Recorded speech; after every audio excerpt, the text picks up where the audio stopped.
जब मैं ऑफिस से घर आता तो एकदम मेरी पत्नी जैसे कपड़े हमारे पड़ोसी की छत पर होते थे। मैंने एक दिन अपनी पत्नी से पूछा कि जैसे कपड़े तुम पहनती हो वैसे ही कपड़े अगले दिन हमारे पड़ोसी की छत पर होते हैं। तो उसने कहा कि आपको कोई गलतफहमी हुई है, क्या दो लोगों पर एक जैसे कपड़े नहीं हो सकते? आप मुझ पर शक कर रहे हैं। मैं चुप हो गया, लेकिन ऐसा रोज होने लगा। लेकिन मेरी पत्नी नहीं मानी और मुझे पता भी नहीं चलता कि रात को मैं कब सोया था। एक दिन मैंने पड़ोसी की छत पर कैमरा लगा दिया। जब मैंने कैमरे में वीडियो देखा तो मेरे रोंगटे खड़े हुए, क्योंकि मेरी पत्नी तो मेरा नाम मोहन है। मैं एक छोटी सी कंपनी में काम करता था और मैं बचे हुए टाइम में लोगों के टीवी वगैरह ठीक किया करता था। मेरी उम्र 30 साल हो गई थी। अब तक मेरी शादी नहीं हुई थी और अब मैं शादी करना चाहता था। मेरे मम्मी पापा अब बूढ़े हो चुके थे और मैं अपने माँ बाप का इकलौता बेटा था, इसलिए कोई शादी करवाने वाला भी नहीं था। कहते हैं ना कि बेटियों की शादी अपने हाथ होती है पर बेटों की दूसरों के हाथ। पता नहीं क्यों मेरे लिए रिश्ते नहीं आ रहे थे। अब तो खुद किसी के घर जाकर कह नहीं सकता था कि मैं लड़का हूँ और आपकी लड़की देखने आया हूँ, क्योंकि मेरे मम्मी पापा से तो चला ही नहीं जाता था।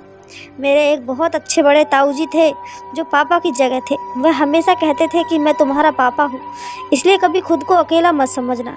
बस यही बात है कि वो बहुत अच्छे थे। उन्होंने मेरे लिए एक लड़की तलाश कर रखी थी और जब मुझे उसके बारे में बता रहे थे तो बहुत ज़्यादा तारीफ़ कर रहे थे कि बहुत खूबसूरत है, पढ़ी लिखी है, इकलौती बेटी है, उम्र भी उसकी तुम्हारी जितनी है।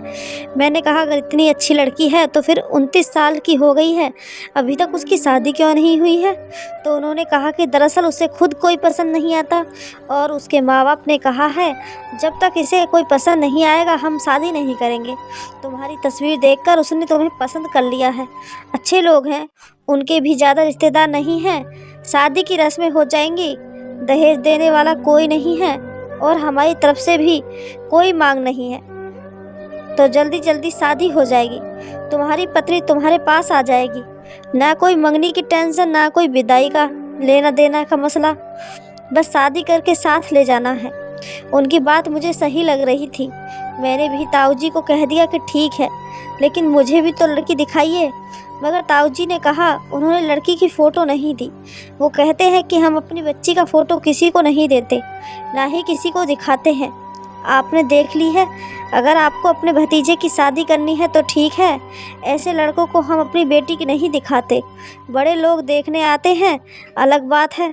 मैंने ताऊजी से कहा लड़की ठीक तो है ना? उन्होंने कहा बिल्कुल ठीक है, फिक्र ही ना करो, तुम भरोसा रखो। इतनी ज़्यादा सुंदर लड़की तो मैंने आज तक नहीं देखी। फिर मैंने ताऊजी पर भरोसा कर लिया और तैयार हो गया। मेरी पत्नी का नाम सलोनी था, वो बहुत ज़्यादा खूबसूरत थी।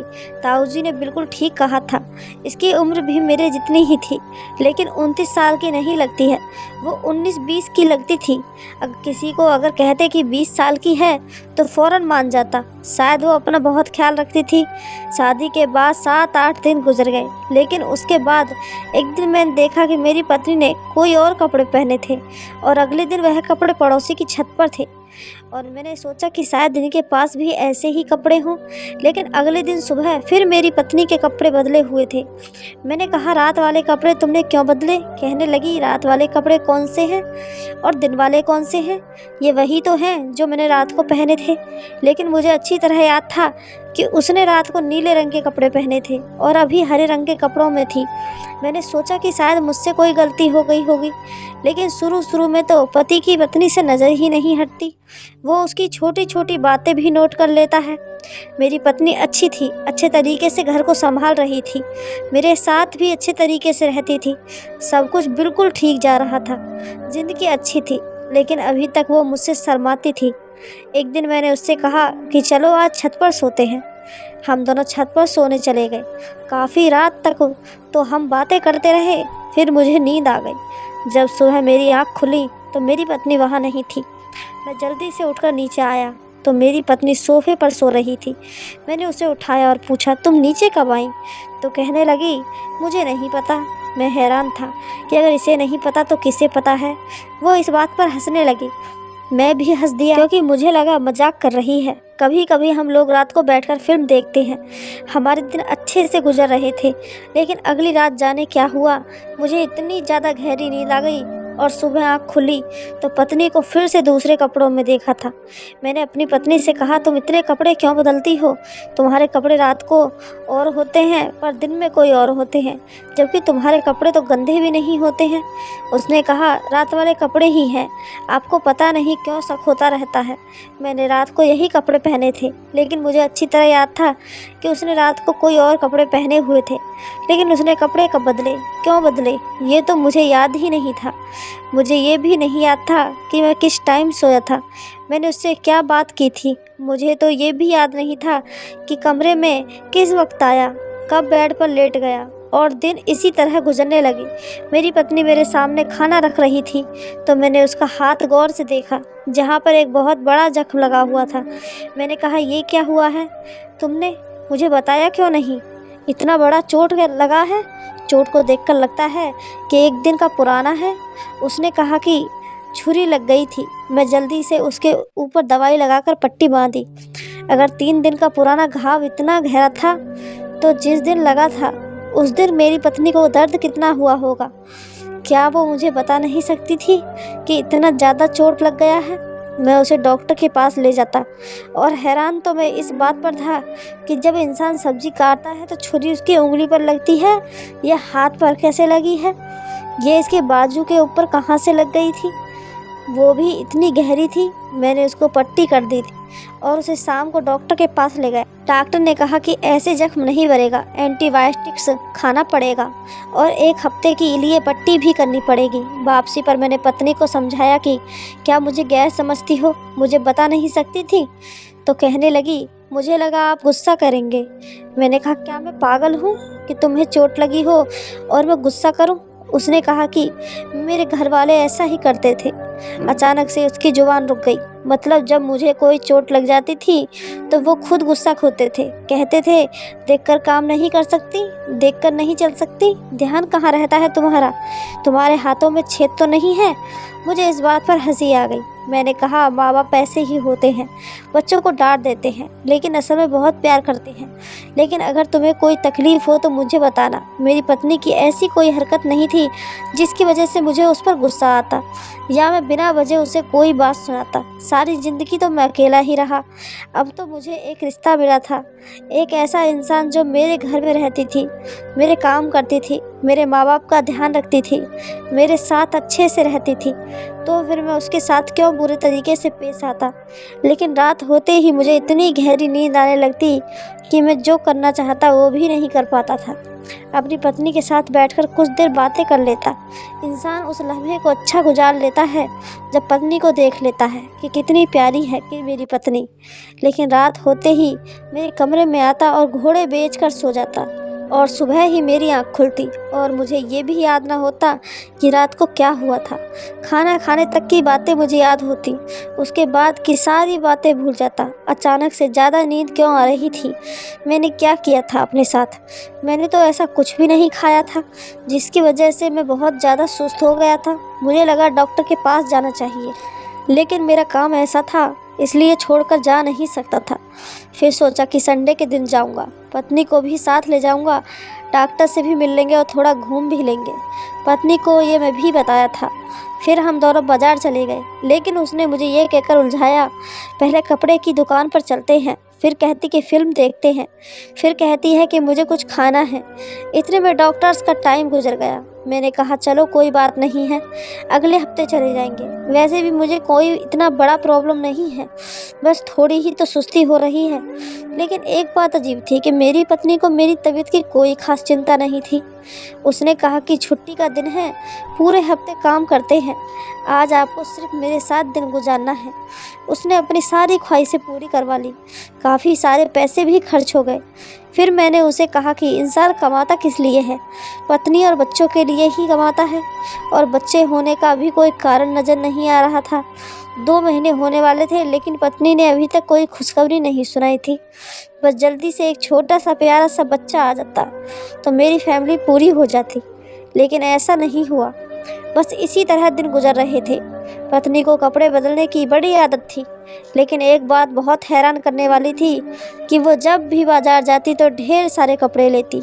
जो कपड़ा वो एक बार पहन लेती है वो दोबारा नहीं पहनती थी। अपने घर से भी काफ़ी सारे कपड़े लेकर आई। मैंने भी उसके लिए काफ़ी सारे कपड़े लिए थे। जो भी मुझे पसंद आया मैंने उठा दिया। सोचा कि और तो कोई खर्चा करने वाला नहीं, पत्नी की चीज़ें तो अच्छे से खरीद से ले लूँ ताकि वो खुश हो जाए। लेकिन अभी भी उसके लिए कपड़े कम थे। जब मैं उसे महीने के खर्च के लिए पैसे देता तो वो कपड़े ही ले लेती थी। एक दिन कहने लगी, राशन के पैसे कम हो गए थे तो उधार कर दिया है, आप जाकर पैसे दे दीजिएगा। मैंने कहा कि तुम्हें ज़रूरत से ज़्यादा पैसे दिए थे, फिर कैसे कम हो गए? उसने कहा कि पीछे दुकान से सेल लगी हुई थी, मैं वहाँ से 4 सूट ले आई हूँ। वैसे तो मेरी पत्नी में कोई खराबी नहीं थी, लेकिन मेरी पत्नी की ये आदत अब खुलकर सामने आ रही थी। वो ये है कि वो बहुत ज़्यादा पैसा खर्च करती थी। एक दिन मैंने अपनी पत्नी को एक काले रंग के सूट में देखा, बहुत ही प्यारी लग रही थी। कुछ दिन बाद मुझे एक दोस्त के घर डिनर पर जाना था। मैंने उसे कहा कि शाम को तैयार हो जाना, तो 2 घंटे पहले उसका फ़ोन आया कि कपड़े कौन सा पहनूं। मेरे पास तो कोई कपड़े ही नहीं हैं। मैंने कहा, ये औरतों का प्रॉब्लम क्या है, अलमारी भरी पड़ी रहती है फिर भी कहती है कि मेरे पास कपड़े नहीं हैं। तो मैंने कहा कि वह काला फ्रॉक पहनो, उसमें तुम बहुत प्यारी लग रही थी। उसने कहा, वो तो मेरे पास नहीं है, ना जाने कहाँ चला गया। मैंने कहा, कहाँ चला गया, ये क्या मतलब है, घर में ही होगा। उसने कहा, नहीं वो नहीं है, आप मेरे लिए कोई और सूट ले आइए। मैंने उसके लिए इस टाइम सूट नहीं ले सकता था क्योंकि महीने का आखिरी चल रहा था। मुझे कोई अच्छा सूट 3-4 हज़ार वाला लेना पड़ता। मैंने कहा, वही पड़ा होगा उसका सूट, उसको नज़र नहीं आ रहा होगा। मैं घर चला गया। मैंने कहा कि मैं खोजता हूँ, लेकिन जब मैंने उसकी अलमारी खोली तो मैं हैरान रह गया। उसके अंदर तो 2-3 कपड़ों के अलावा कोई कपड़े नहीं थे, जबकि कितने कपड़े वो खरीदती थी और मैं भी लाता था। उसकी अलमारी में तो सुई रखने की जगह भी नहीं होनी चाहिए थी, लेकिन ऐसा कुछ भी नहीं था। मैंने कहा, ये क्या, तुम्हारे कपड़े कहाँ हैं? तो कहने लगी, सारे कपड़े गंदे हैं, मैंने धोए ही नहीं। मैंने कहा, अच्छा, अभी 1 घंटा है, काला सूट धो लो और ड्रायर मशीन में सुखा लो, इस्त्री मैं कर दूंगा। उसने कहा, नहीं है मेरे पास काला सूट, वो तो अलमारी में नहीं है, वो आपको नहीं मिलेगा, है ही नहीं यहाँ पर। मैंने कहा, क्यों, किसी को दे दिया है तुमने? कहने लगी कि गाँव वाली मांग कर ले गई थी, कह रही थी कि बड़ा प्यारा है, उसने वापस नहीं किया। मैंने कहा, उसे लेकर आओ। उसने कहा कि वो घर पर ही नहीं है। अब मुझे अपनी पत्नी पर गुस्सा आ गया। मैंने कहा, क्या अपने कपड़े धोकर नहीं रख सकती हो, और क्यों अपनी चीज़ें दूसरों को देती हो? फिर मुझे तुम्हारे लिए दोबारा से सूट लेना पड़ेगा। मैं जल्दी जल्दी बाजार गया, उसके लिए अच्छा सा सूट खरीदा। मेरी जेब खाली हो गई। गुस्सा भी बहुत आ रहा था, लेकिन दावत पर जाना था इसलिए मूड ख़राब नहीं करना चाहता था। पत्नी को कहा कि तैयार हो जाए और हम दावत पर चले गए। लेकिन दावत पर जाकर जो हुआ वो देखकर मैं हैरान थी। मेरी पत्नी बड़ी खूबसूरत लग रही थी। सब लोग उसके बारे में अच्छी तरह बातें कर रहे थे।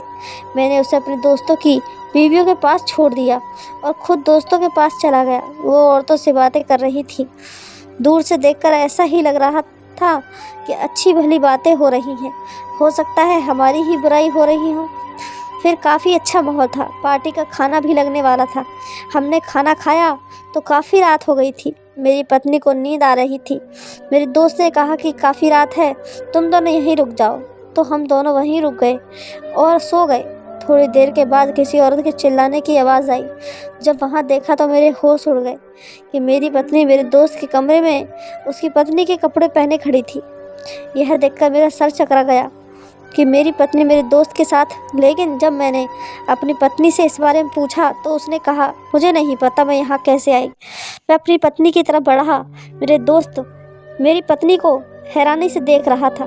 मेरी पत्नी भागकर गाड़ी में बैठ गई। मेरे दोस्त ने कहा, अपनी पत्नी को कभी मत लेके आ रहा, वो मुझे अजीब नज़रों से देख रहा था। मैं गाड़ी में गया। मैंने कहा, ये तुमने क्यों किया? लेकिन मेरी पत्नी बेहोश पड़ी थी। मैं भी हैरान रह गया। उसे जल्दी से अस्पताल ले गया। डॉक्टर ने कहा, आपकी पत्नी डर की वजह से बेहोश हो गई है। मैं हैरान रह गया। उसे घर ले आया। उससे पूछा कि तुमने ऐसा क्यों किया? उसने कहा कि वो मुझे नहीं पता कि ये सब कैसे हुआ। मैंने कहा, तुम्हें नहीं पता तो किसे पता है? तुम्हें ऐसी हरकत नहीं करनी चाहिए थी। तुम्हें पता है इस वजह से मेरी कितनी बदनामी होगी, बेइज्जती होगी मेरी। मेरी पत्नी रो रो कर मुझसे माफ़ी मांगने लगी। फिर उसकी तबीयत अचानक ख़राब होने लगी। मैंने कहा ठीक है, मेरी पत्नी की हरकतें बिल्कुल भी ठीक नहीं थी। मुझे पता लगाना था कि वो करती क्या है। वो इतने सारे सूट खरीदती है, लेकिन उसके सूट घर में ना होकर पड़ोसी की छत पर होते हैं। उसके शरीर पर हमेशा जख्मों के निशान लगे रहते हैं और ये पागलों वाली हरकत एक नॉर्मल इंसान नहीं कर सकता था। मैंने अपनी छत पर एक सीसीटीवी कैमरा लगा दिया, जिसका मुंह मैंने पड़ोसी की छत की तरफ कर दिया और अपने कमरे में भी कैमरा लगा दिया। और रात को मैं सुकून से सो गया। सुकून से क्या समझो, बेहोश हो गया। पता नहीं ये क्या मामला था। सुबह जब उस कैमरे की रिकॉर्डिंग मेरे पास आई तो मैं ऑफिस के चला गया। जब मैंने वो रिकॉर्डिंग देखा तो मैं हैरान रह गया। मैंने देखा मेरी पत्नी मेरे साथ सो रही थी कि अचानक रात के 2 बजे उठी और बाहर की तरफ जाने लगी। वह जाती हुई सीधे पड़ोसी की छत पर चली गई और वहां जाकर एक एक कर कपड़े उतारने लगी और वापस घर आ गई। जब वह घर आती तो गेट से टकरा कर नीचे गिर गई, जिसकी वजह से उसे चोट लग गई और वह एकदम से चिल्लाने लगी। फिर भी मैं जाग नहीं रहा था। इसका मतलब मैं सोया हुआ नहीं था, मैं बेहोश था। वो मुझे बेहोश करती थी। शायद वही खाने में कुछ चीज़ मिलाया करती थी, क्योंकि उसके आने के से पहले ऐसा कुछ भी नहीं था। जो वीडियो में नज़र आ रहा था कि मेरी पत्नी अजीब सी हरकतें कर रही थी। कभी इधर उधर जाती, कभी आईने में खुद को देखती, कभी रोने लगती। मैं बहुत ज़्यादा परेशान हो गया था, लेकिन मैं समझ गया था कि मेरी पत्नी नॉर्मल नहीं है। तभी तो अभी तक उसकी शादी नहीं हुई थी। जो जख्म मैंने उसके जिस्म पर देखा वो अपने आप को खुद लगाती थी। मैं सीधा सुबह सुबह उसके घर वालों के पास गया, उनको थोड़ी बहुत वीडियो भी दिखाई, उन्हें सब कुछ बता दिया। उन्होंने कहा हमारी बेटी को नींद में चलने की बीमारी है और इसकी वजह से उसके दिमाग पर भी गहरा असर पड़ा है। वो कभी कभी पागलों जैसी हरकतें भी करती है, तभी तो हम इसकी शादी नहीं करते थे। तुम तो अकेले इंसान हो, तुम्हारे पास कोई नहीं था, इसलिए तुम्हारे रिश्ते के लिए हमने हाँ कर दी और इसको तुम्हारे साथ भेज दिया। नहीं तो सास ठीक होती और नंद का घर होता तो फिर पहले दिन ही पता चल जाता, लेकिन तुम अकेले होते थे इसलिए शायद तुम्हें पता नहीं चला। मैं हैरान हो गया। मैंने कहा कि मेरी ज़िंदगी को बर्बाद कर दिया, अब मैं क्या करूँगा। उन्होंने कहा हमने उसका बहुत इलाज करवाया, लेकिन ये ठीक नहीं होती है। डॉक्टर्स कहते हैं कि इसके इलाज के लिए विदेश ले जाना होगा। मैंने कहा आपको यही करना चाहिए था, मेरी ज़िंदगी तो बर्बाद ना होती। कैसी औरत जो मुझे बेहोश कर रही है, कल को तो मुझे जहर भी दे सकती है। मैं अपनी पत्नी को उसके घर वालों के पास छोड़कर आना चाहता था, लेकिन वह मेरे पैरों में गिरकर रोने लगी और कहने लगी मैं आपसे बहुत प्यार करती हूँ, मैं आपके बिना नहीं रह सकती। मुझे यही डर था कि सच्चाई जानने के बाद आप मुझे छोड़ देंगे, इसलिए मैं आपको नींद की दवा देती थी ताकि आपको मेरी बीमारी के बारे में पता न चले। वो बहुत रो रही थी। मैंने उसे माफ़ कर दिया और उसे लेकर विदेश चला गया। मेरे पास जो थोड़ी बहुत ज़मीन थी उसे बेचकर मैंने अपनी पत्नी का इलाज करवाया। कुछ महीनों के बाद मेरी पत्नी बिल्कुल ठीक हो गई और हम वापस अपने घर आ गए। अब हमारी शादी को 2 साल हो गए हैं और मेरी पत्नी बिल्कुल ठीक है और मेरे माँ बाप भी अब इस दुनिया से जा चुके हैं। अब हम अपनी दुनिया में बहुत खुश हैं क्योंकि मेरी पत्नी माँ बनने वाली है। आपको मेरी ये कहानी कैसी लगी कमेंट करके हमें ज़रूर बताएं। कहानी अच्छी लगी हो तो चैनल को सब्सक्राइब, वीडियो को एक लाइक ज़रूर करें। धन्यवाद दोस्तों।